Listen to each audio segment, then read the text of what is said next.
A extrema-direita ainda não tem o seu candidato definido para as eleições presidenciais de 2026. Jair Bolsonaro, o principal expoente do grupo político, continua inelegível, além de ter sido indiciado pela Polícia Federal como um dos articuladores do projeto golpista que planejou assassinar o presidente Lula, o vice Geraldo Alckmin e o ministro do Supremo Tribunal Federal, Alexandre de Moraes. Novos nomes têm surgido querendo herdar o espólio. O mais recente é o do cantor sertanejo Gustavo Lima, que chegou a ter prisão preventiva decretada no final do ano passado, 2024, numa operação que investiga a lavagem de dinheiro em casas de apostas. Gustavo Lima tenta ocupar o espaço aberto por Pablo Marçal, que rachou a extrema-direita, ganhando força durante a disputa para a Prefeitura de São Paulo, mesmo sem o apoio oficial do Bolsonaro. Outro nome que corre por fora, mesmo sem a bênção do ex-presidente, é do atual governador de Goiás, Ronaldo Caiado. O ex-aliado de Bolsonaro tenta um voo solo para capturar a extrema-direita, vendendo a imagem de ser o verdadeiro patriota, conservador e aliado ao agronegócio. No momento, Caiado está inelegível por abuso de poder político, depois de decisão do Tribunal Eleitoral de Goiás. Quais serão as medidas que serão tomadas pelo Supremo Tribunal Federal? Terça-feira, 7 de janeiro de 2025.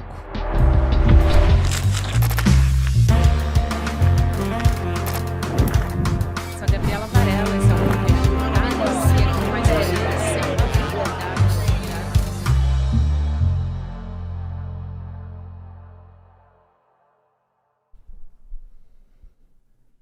Olá, seja muito bem-vindo, seja muito bem-vinda. Eu sou a Gabriela Varela e esse é o Videocast em Detalhes. E aqui, mais um ano, sempre com um convidado, uma convidada, a gente analisa uma temática ou uma notícia importante do momento. Hoje eu vou conversar com o cientista político Christian Lynch. Professor, que prazer conversar contigo no nosso segundo Em Detalhes do ano, primeiro aqui comigo. Uma honra receber. Seja muito bem-vindo. O prazer é meu, Gabi. É muito bom estar aqui com vocês logo no esquenta aqui de começo do ano.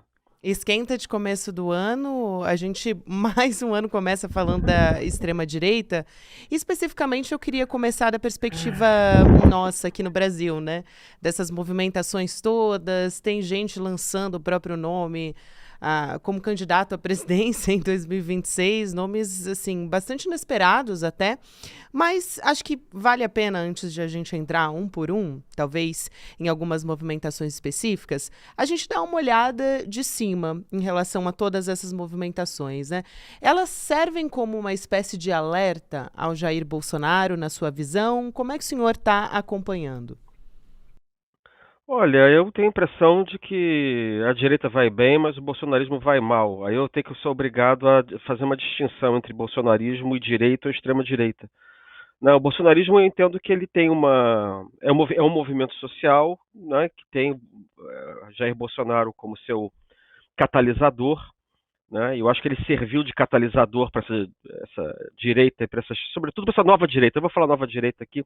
Você tem a velha direita, né, que seria mais centrônica e que pegou digamos assim, uma carona no bolsonarismo, né? Mas eu pessoalmente acho que o Bolsonaro nunca foi a onda. O Bolsonaro sempre foi a espuma da onda, né? Ele é mais um surfista do que um condutor né? Por isso que eu fico dizendo que eu acho que o bolsonarismo vai mal, mas a direita vai bem. A direita vai tão bem justamente porque ela está se fragmentando em várias lideranças, ela perdeu a unidade que tinha em torno do Bolsonaro, né? O Bolsonaro se revelou, ao mesmo tempo, um péssimo líder, né? Eu disse que ele não era líder, mas um péssimo símbolo, por assim dizer. Porque como político ele é egoísta, ele é patoteiro, ele é desconfiado, ninguém confia nele, todo mundo, até dentro da direita, tirando os acólitos dele, né? Os familiares, os puxa-sacos, quem surgiu ali na sombra dele, ele, na verdade, todo mundo só quer o saco de votos dele, mas no fundo eu tenho a impressão de que todos esses supostos presidenciáveis, possíveis presidenciáveis da direita ou da extrema-direita, no fundo, querem mais é que ele desapareça. Então eu acho que o ocaso do bolsonarismo entendido como aglutinação da direita e da extrema-direita em torno de Bolsonaro é um fenômeno em declínio. E é claro também, por outro lado, que você tem um problema que é para o próprio Bolsonaro, que ele quer manter a direita unida para conseguir criar uma resistência política ao julgamento dele. o julgamento dele, do ponto de vista dele, né, ele não vai se defender juridicamente, ele vai se defender politicamente. Tentando fazer pressão, tentando conquistar apoio de Trump, enfim. Mas a impressão que eu tenho é que essa nova direita já não está tão mobilizada para isso e quer, né, a maior parte da qual quer meio que se livrar dele para poder abrir a avenida, para as novas oportunidades. Né? Eu acho que é o caso do Caiado, obviamente o caso do Caiado, né? Com a dobradinha dele com o Gustavo Lima, obviamente o caso de todos os outros presidenciáveis, né? O Ratinho, e é o do próprio Tarcísio, embora o Tarcísio fique fazendo jogo duplo. Todo mundo quer um pouco que o Bolsonaro desapareça. E aí é engraçado que todos os apoios que vão acabar aparecendo em relação ao Bolsonaro, que injustiça, anistia, nosso presidente, etc e tal, é tudo papo furado para pegar o voto dos bolsonaristas que vão ficar órfãos, né? Eu acho que a eleição de 2026, inclusive, Gabriela, vai ser meio complicada, porque o Bolsonaro pode atrapalhar muito a eleição de um candidato de direita nessa eleição. Porque como ele não confia em nenhum desses candidatos para poder para controlar a máquina e usá-la contra o judiciário, enfim, contra o governo, ele vai provavelmente quer lançar um dos filhos dele, mas ninguém quer apoiar um dos filhos dele, né? Então a gente está tendo um excesso de candidatos aí e uma fragmentação da direita, da extrema direita, causada paradoxalmente, ou não tão paradoxalmente assim, pelo seu sucesso. E quanto a gente pode levar a sério todas essas candidaturas também, né, professor? Tem muito de estratégia política. Eu queria que o senhor ajudasse um pouco a gente a entender esses movimentos. Por exemplo, o Ronaldo Caiado, que é um governador de Goiás, que tem essa dobradinha, como o senhor bem disse, com o Gustavo Lima. O Gustavo Lima, ele não precisa de uma visibilidade de redes sociais. Ele é alguém que tem ali dentro do seu meio, claro, mas tem uma popularidade consolidada dentro da música e no espaço da bolha que ele ocupa também. Agora, ele anunciar e mantém, até o momento, pelo menos que a gente está conversando, né, no meio dessa entrevista, ele mantém a sua candidatura. O Caiado aparece ali como alguém que diz ser muito amigo do Gustavo Lima e tal.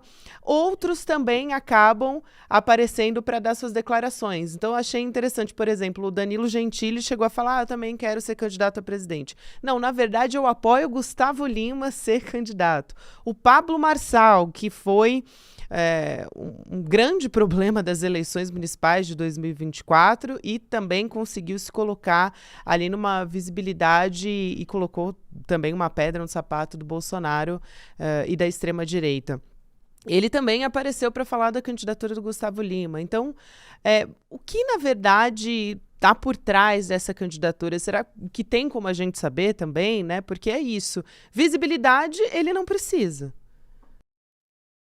Não precisa de visibilidade, mas quem precisa de visibilidade é o Caiado.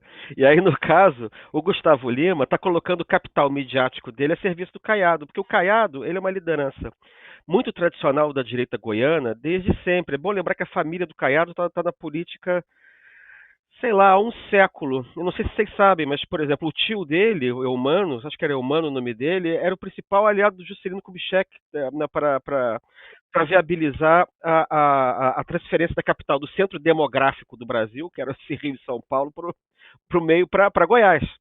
E poder capitalizar isso. E certamente a família se deu muito bem com a mudança da capital e tal. Então, quer dizer, a família dele é uma família da oligarquia tradicionalíssima de Goiás. A gente está falando de um negócio de 70 anos atrás, 80 anos atrás, 90 anos atrás. Né? Agora, o que acontece? Ele foi candidato em 89, ele teve uma certa visibilidade naquela época como candidato da UDR, né? Que era a União Democrática Ruralista. Ele é uma espécie de direitista raiz, nem se pode dizer que ele é bolsonarista, nunca foi bolsonarista, ele sempre foi caiadista, e o homem do agro, né? O político do agro. Agora, ele não tem visibilidade para fora de Goiás. As pesquisas mostram que ele tem como é que é? Não posso falar a palavra que eu ia usar, mas assim, uma quantidade muito pequenininha de votos, assim, né? Não chega a 10% de voto nas intenções. É que acontece, de repente aparece um sujeito feito o Gustavo Lima, que tem essa popularidade, essa visibilidade, esses milhões de seguidores, e se lança presidente. O que ele vai fazer daqui a pouco? Ele vai apoiar o Caiado. e assim ele tenta carrear, né, fazer um carry-over dos candidatos, né, do eleitorado que estiver entusiasmado com a candidatura dele para o Caiado. Então, ele, na verdade, ele está visitando visibilidade, ele está levando o Caiado para fora de Goiás, para todos os lugares onde a música sertaneja por ele representada tem prestígio, né, tem popularidade. Foi muito bom fazer essa observação, né? É bom a gente lembrar o que representa também o Ronaldo Caiado. É uma oligarquia, né? Manda em Goiás desde o século XIX. Então, isso é muito fundamental, professor. E também envolvido em acusações, a família dele, né? Não especificamente o Ronaldo Caiado, mas a família dele envolvida em, por exemplo, lista suja de trabalho escravo, né? Então, o que a gente pode esperar, levando em consideração, né, atentados que estão sob investigação? Isso é verdade, é importante se dizer isso, mas que Trump está utilizando politicamente já para reforçar pontos da campanha dele, que era um discurso muito violento, anti-imigração. E como é que isso vai nos afetar aqui também? Hoje, dia 6 de janeiro, é um aniversário, né, cuja comemoração é muito triste. Porque, na verdade, a sinalização que é dada é que valeu a pena tentar o golpe, né, valeu a pena fazer tudo aquilo que ele fez, todos os horrores, as tentativas de derrubar a democracia liberal, os costumes, né, as leis republicanas que regem a administração pública dos Estados Unidos, fazer bullying, né, com a imprensa progressista, com os meios de cultura. Tudo que ele fez e que depois tentou ser replicado aqui, né, durante o governo Bolsonaro e está sendo replicado no governo Milei. Né? Então, é um negócio triste. Né? O que acontece? Não só nos Estados Unidos, mas sobretudo na Europa, a experiência do totalitarismo na Segunda Guerra Mundial e depois do autoritarismo em países mais periféricos, como Espanha, Portugal, Brasil, né? O Estado de Direito Democrático, a democracia se fortaleceu muito na saída desses regimes.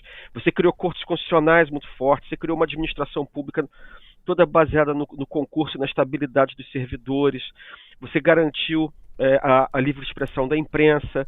Então, o que acontece? A percepção dos políticos da nova direita é de que, na verdade, você criou um sistema impermeável aos ideários dessa nova direita, que boa parte da qual é de extrema direita. Então, o populismo é o meio através do qual você vai denunciar esse sistema como se ele fosse um sistema comunista, como se fosse uma ditadura comunista. Você vai ter que fazer uma guerra cultural para você relativizar, contar a história de outro jeito. Você vai fazer uma revisão da história, vai dizer que o nazismo e o fascismo eram coisas da esquerda. Você vai dizer que o autoritarismo foi bom de um lado e foi necessário para combater a ameaça de revolução comunista. Então você tem todo um trabalho de tentar derrubar essas muralhas que a democracia montou em torno de si para se proteger de um outro avanço. Né? E o que a gente está vendo nos Estados Unidos hoje, embora o sistema americano seja muito fragmentado e muito pulverizado, é um momento assim inédito que poucas vezes houve na história dos Estados Unidos, em que você tem um presidente reacionário, né, um presidente que está tendo, né, cujo programa é levar os Estados Unidos de volta a um ponto de hegemonia. Primeira vez na história dos Estados Unidos que eles se sentem decadentes pela ascensão da China, que eles não têm muito o que fazer do ponto de vista do seu peso, né, porque o peso da China é quase igual ao peso dos Estados Unidos, né, e o programa dele, né, e essa vitória do Trump meio que eu acho que consagra a ideia de que o passado passou. A gente não sabe qual vai ser a intensidade desses golpes de autoritarismo, se ele vai conseguir o que ele faz. Né? Ele é muito parlapatão, mas ele já deixou implícita essa aspiração imperialista, né? Quando ele fala em recuperar o canal do Panamá, quando ele fala em comprar a Groenlândia, ou quando ele, mesmo de brincadeira, mas esses caras brincam, blefam, mas é meio verdade, né? Acham que o Canadá é zona de segurança norte-americana, entendeu? O intuito deles, no que interessa a nós, é fazer uma política voltada para a América Latina, de reenquadramento da América Latina contra os interesses da China. ou contra a China como parceiro. O interesse deles é que haja governos na América Latina engatados nesse projeto de se abrirem para o mercado norte-americano e, ao mesmo tempo, que eles se fecham. Na verdade, a gente pode até brincar dizendo que o sonho do Trump, no discurso do Trump, é transformar toda a América Latina num gigantesco Panamá ou num gigantesco Porto Rico. Né? O que eu acho que isso, Gabriela, vai trazer muitas mudanças na política brasileira se essas ameaças se concretizarem. A gente vai ter um chacoalhar aí e um novo divisor de águas. Tá? Eu acho que vai voltar um outro tipo de esquerda menos parecida com essa que tem estado aí desde a queda do Muro de Berlim. Você citou, professor, e acho importante dizer, né? O 6 de janeiro é muito emblemático porque remete a uma data muito parecida com o que a gente viveu aqui no nosso próprio 8 de janeiro. A gente falou 6 de janeiro, o professor disse hoje porque a gente justamente está gravando no dia 6, mas sim, você está ouvindo esse programa no dia 7 de janeiro, terça-feira. E na contramão, talvez aqui a gente tenha a oportunidade, vamos dizer assim, de dar uma resposta a tudo isso, né? De não anistiar os envolvidos, e quando eu falo de não anistiar os envolvidos, não estou falando exclusivamente e principalmente não estou falando só de peixe pequeno, que estava ali fazendo quebra-quebra na Praça dos Três Poderes, né? Mas falando ali de algo muito maior que ficou muito mais claro com a investigação e o relatório da Polícia Federal, que no final de 2024 saiu, envolvendo o próprio Bolsonaro e toda a cúpula dele, até falando em planejamento de assassinato, né, do presidente Lula, do vice e também de um ministro do Supremo Tribunal Federal. Mas fica talvez mais difícil, né, para a agenda progressista ou até para o próprio presidente Lula, que tem enfrentado todo esse conservadorismo no próprio Congresso Nacional, enfim, tem tido uma queda de braço, né, entre os três poderes muito forte aqui no Brasil. Isso é influenciado, de certa forma, por um Donald Trump que vence de uma maneira tão contundente na eleição dos Estados Unidos, ou, quero dizer assim, a gente não sai ileso, né, com certeza, desse processo todo. Sim, eu acho que sim e que não ao mesmo tempo. Você não tem como ficar imune ao retorno do Donald Trump na cadeira de liderança do país mais poderoso do mundo. Isso não tem como. Isso acontece periodicamente. Enfim, a gente entrou na onda globalizadora na década de 90, assim como a gente tinha entrado na onda autoritária na década de 30. Então a gente tem, até certo ponto, esses movimentos são cíclicos, mas eu acho que, diferentemente do passado, o Brasil hoje é um país muito mais forte, autônomo do que era 50, 60 anos atrás. A gente tem uma mania de ficar achando que as coisas não mudam, que as coisas são sempre iguais, que só mudam as aparências, mas isso não é verdade não. O Brasil hoje é um país muito mais forte, autônomo, enfim, e se orienta conforme o seu interesse nacional. Isso já virou quase que uma norma de governos meio que independente até da ideologia, tá, de quem tá no governo. Então, esse é o primeiro ponto. Segundo, que pode acontecer até o contrário, porque a direita que manda no governo Lula, quer dizer, que está mandando, que resiste e tal, não é exatamente a direita bolsonarista, né, no Congresso Nacional. É uma direita mais tradicional, que é isso que a gente chama de centrão, que tem uma ala que é mais moderada, tem uma ala que é uma que é mais convicta e tem outra que é extrema, que é extremista. Tá? Que é quem? Ciro Nogueira, Arthur Lira, esse pessoal não é particularmente trumpista. Né? E aqui aconteceu um pouco o contrário do que aconteceu nos Estados Unidos. Né?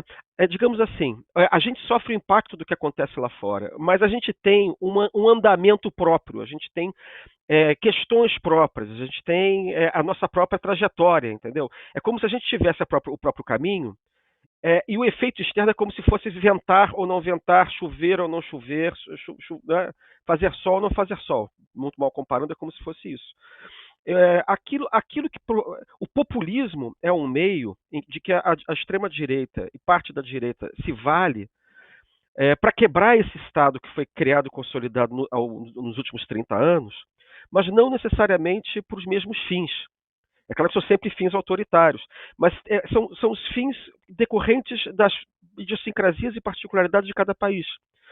Eu tenho a impressão de que no caso brasileiro e do bolsonarismo, o que havia de o principal ali era dar vida de novo a uma direita, vida e vitalidade a uma direita, a uma extrema-direita, que estavam adormecidas ou envergonhadas desde o fim da ditadura militar. E se opor, evidentemente, aos avanços sociais que foram feitos nesse meio tempo. A nova república, olhando de um modo geral, ela é um período progressista. É o mais longo período progressista da nossa história. Né? Então, você tem uma dimensão muito reativa. Mas veja bem, a gente não tem problema de imigração, exatamente, como eles têm lá. A gente não é um país que está se sentindo decadente em relação ao seu passado, como nos Estados Unidos, né? ou como a própria Europa. Né? A Europa está debaixo, a identidade tradicional europeia está debaixo dos ataques do discurso decolonial, por exemplo, que a gente também não tem no Brasil. A gente tem a questão de a gente conseguir valorizar, né, aquilo que estava invisível antes, que era a contribuição dos negros, dos índios, das mulheres, mas isso é um fator mais ou menos geral. Então, eu acho que tudo isso diminui a intensidade dessa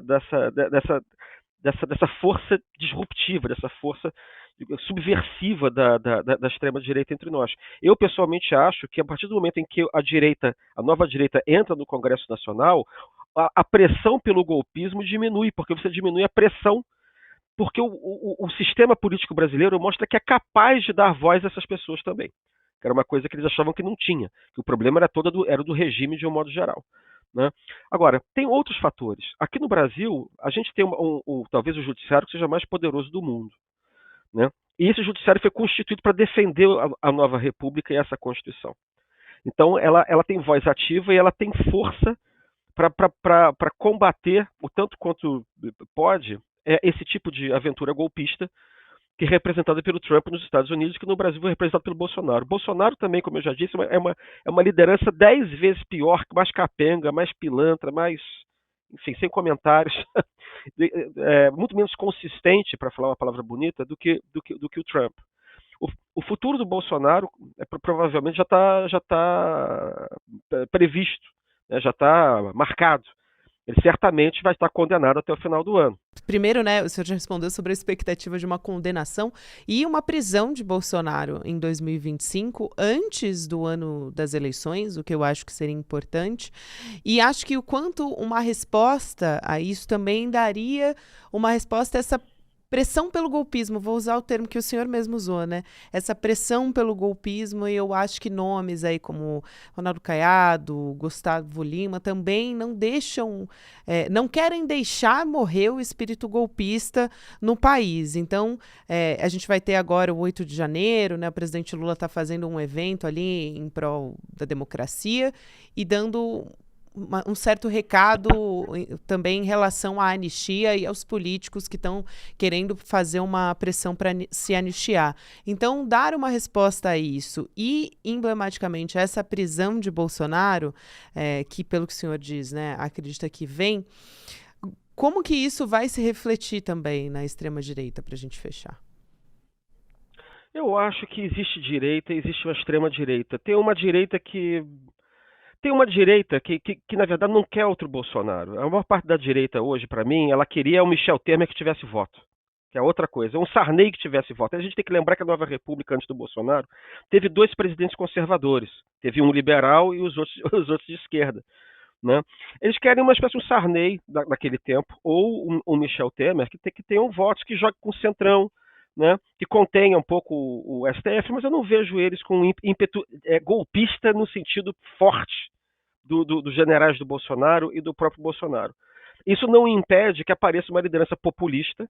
Né? O que o sistema quer no momento, digamos assim, o que a direita, o sistema de um modo geral quer, é eliminar candidaturas golpistas. Porque senão você mela o jogo como está. E o jogo como está é bom para muita gente, para o bem e para o mal. Né? É um sistema que é um pouco paralisado, porque você tem um Supremo que é liberal, você tem um governo que é de esquerda, você tem um Congresso que é conservador.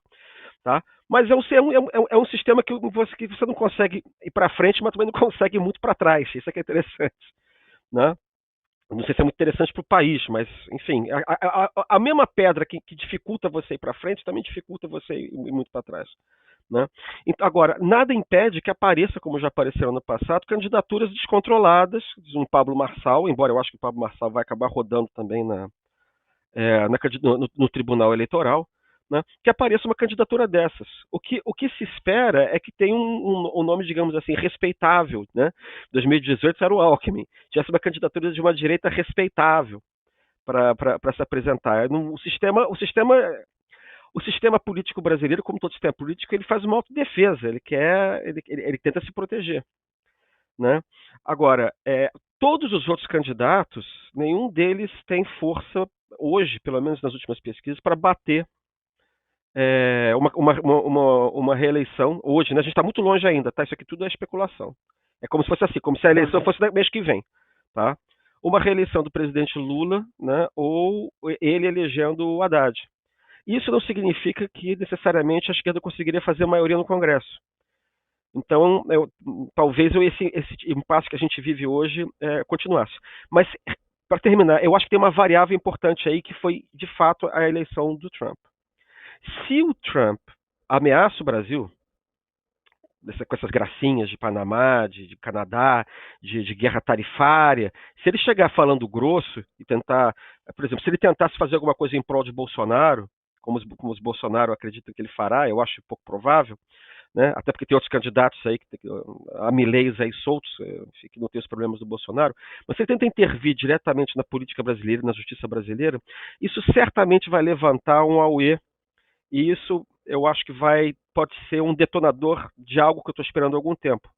Eu estou muito espantado de até agora não ter visto uma ascensão maior de uma esquerda nacionalista, tá? De defesa de soberania mais forte. A gente ainda tem uma esquerda ainda muito mais globalizante ou cosmopolita, que foi essa que vigorou nos últimos 30 anos.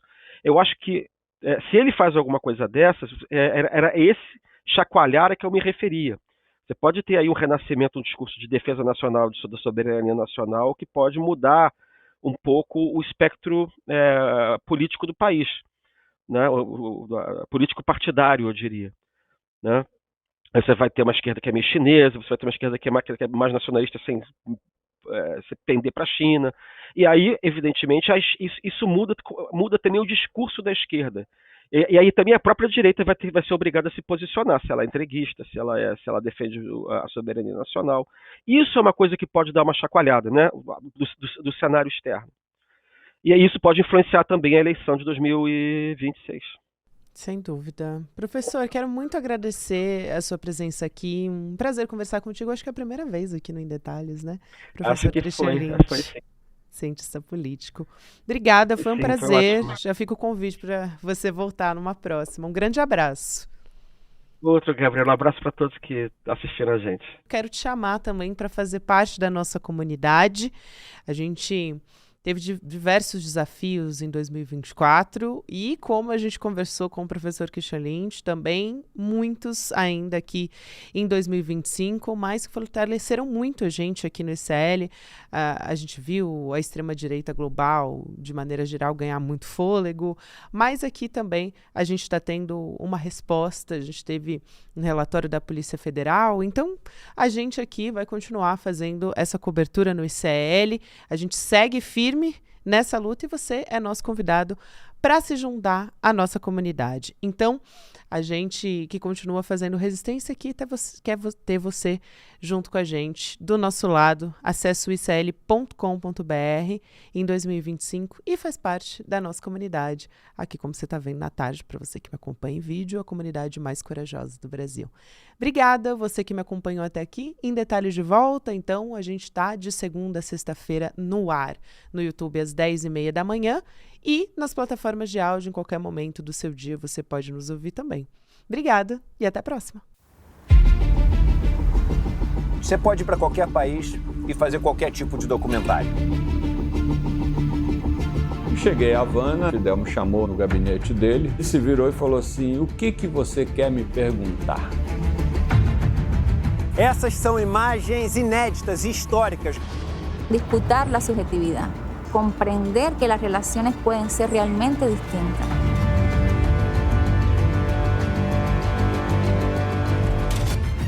Siempre se habla de los que se van de Cuba, pero no se habla de la mayoría, que son los que se quedan viviendo en Cuba. Porque nosotros tenemos una cultura de la resistencia y de la emancipación, pero hemos generado una cultura de la solidaridad. ¡Patria o muerte! ¡Pensarán! El verdadero revolucionario tiene que tener una gran capacidad para amar, porque si no tienes esa capacidad para amar, tú no puedes entregar tu vida a una causa. Un 30% de las medidas que Estados Unidos impone a Cuba se le impone a cualquier país latinoamericano y no hay gobierno que aguante.